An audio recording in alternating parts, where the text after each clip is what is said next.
আজ অনেক দিন পর এত সুন্দর বৃষ্টি, এত সুন্দর হাওয়া, কি বলবো, কিচ্ছু বলার নেই। হাওয়া আর হাওয়া, এত হাওয়া যে একদম পুরো পাগল হয়ে যাচ্ছে, কিন্তু খুব ভালো লাগছে, একদম ঠান্ডা ঠান্ডা মিষ্টি মিষ্টি হাওয়া। বহু বছর পর আর নেওয়া যাচ্ছে না, এত আনন্দ, এত খুশি।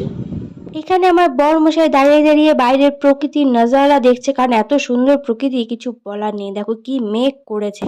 তো এখানে শুরু হয়ে গেছে বৃষ্টি, শুনতেই পাচ্ছ তোমরা আওয়াজ, আর এত সুন্দর হাওয়া, জাস্ট শীত করে যাচ্ছে, মনে হচ্ছে এত শীত ধরে যাচ্ছে, এত ঠান্ডা হাওয়া।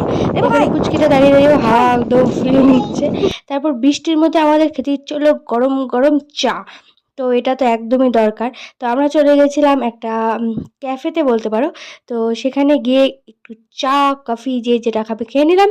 দেন ঘরে এসে একটুখানি করলাম পকোড়া। তো এই ভিডিও তোমাদের কেমন লাগলো অবশ্যই বলো। Bye bye.